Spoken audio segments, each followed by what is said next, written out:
ವೀಕ್ಷಕರೇ, ನಿನ್ನೆಯಿಂದ ನಟ ಚಾಲೆಂಜಿಂಗ್ ಸ್ಟಾರ್ ದರ್ಶನ್ ಅವರ ಈ ಒಂದು ಫೋಟೋ ಸಾಮಾಜಿಕ ತಾಣಗಳಲ್ಲಿ ಸಿಕ್ಕಾಪಟ್ಟೆ ವೈರಲ್ ಆಗ್ತಿದ್ದು, ಕೆಲವರು ಈ ಒಂದು ಫೋಟೋವನ್ನ ಹಿಡ್ಕೊಂಡು ನಟ ದರ್ಶನ್ ಹೇಗಿದ್ದವರು ಹೇಗಾಗಿದ್ದಾರೆ ಅಂತ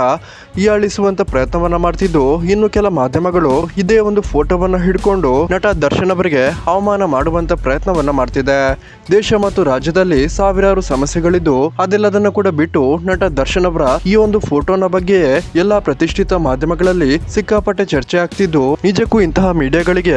ಏನ್ ಹೇಳಬೇಕು ಅಂತಾನೆ ಅರ್ಥ ಆಗ್ತಿಲ್ಲ. ಇದೀಗ ವೀಕ್ಷಕರೇ, ವೈರಲ್ ಆಗ್ತಿರುವ ದರ್ಶನ್ ಅವರ ಈ ಒಂದು ಫೋಟೋದ ಬಗ್ಗೆ ದರ್ಶನ್ ಪತ್ನಿ ವಿಜಯಲಕ್ಷ್ಮಿ ದರ್ಶನ್ ತುಂಬಾನೇ ಗರಂ ಆಗಿದ್ದು, ಇದರ ಬಗ್ಗೆ ಬೇಸರವನ್ನ ತಮ್ಮ ಸಾಮಾಜಿಕ ತಾಣಗಳಲ್ಲಿ ತಮ್ಮ ಇನ್ಸ್ಟಾಗ್ರಾಮ್ ಸ್ಟೋರಿ ಮೂಲಕ ವ್ಯಕ್ತಪಡಿಸಿದ್ದಾರೆ. ವೀಕ್ಷಕರ, ಈ ಒಂದು ಫೋಟೋವನ್ನ ಕಳೆದ ಸಾರಿ ನಟ ದರ್ಶನ್ ಜೈಲಿಂದ ಕೋರ್ಟ್ಗೆ ಭೇಟಿ ನೀಡಿದಾಗ ಈ ಸಮಯದಲ್ಲಿ ತೆಗೆದಂತಹ ಫೋಟೋವಾಗಿದ್ದು, ಅದೇ ಒಂದು ಫೋಟೋವನ್ನ ಹಿಡ್ಕೊಂಡು AI ಮೂಲಕ ಇಷ್ಟೊಂದು ವಿಕಾರವಾಗಿ ಎಡಿಟ್ ಮಾಡಲಾಗಿದ್ದು, ನಿಜವಾಗ್ಲೂ ಈ ರೀತಿ ಎಡಿಟ್ ಮಾಡಿ ಸಾಮಾಜಿಕ ತಾಣಗಳಲ್ಲಿ ಹಂಚಿಕೊಂಡವರಿಗೆ ನಿಜವಾಗ್ಲೂ ಆ ದೇವರೇ ಪಾಠವನ್ನ ಕಲಿಸ್ತಾರೆ ಅಂತಾನೆ ಹೇಳ್ಬೋದು. ಒಬ್ಬರ ವೈಯಕ್ತಿಕ ವಿಚಾರವನ್ನ ಹಿಡ್ಕೊಂಡು ಈ ರೀತಿ ಮಾನಹರಣ ಮಾಡುವ ಮಾಧ್ಯಮಗಳ ವಿರುದ್ಧ ಸರ್ಕಾರ ಅಥವಾ ಕಾನೂನು ಸರಿಯಾದ ರೀತಿಯ ಕ್ರಮವನ್ನ ತೆಗೆದುಕೊಳ್ಬೇಕು ಅನ್ನೋರು ಈ ವಿಡಿಯೋಗೊಂದು ಲೈಕ್ ಮಾಡಿ ಮತ್ತು ಇದರ ಬಗ್ಗೆ ನಿಮ್ಮ ಅನಿಸಿಕೆಯನ್ನ ಕಮೆಂಟ್ ಮೂಲಕ ತಿಳಿಸಿ.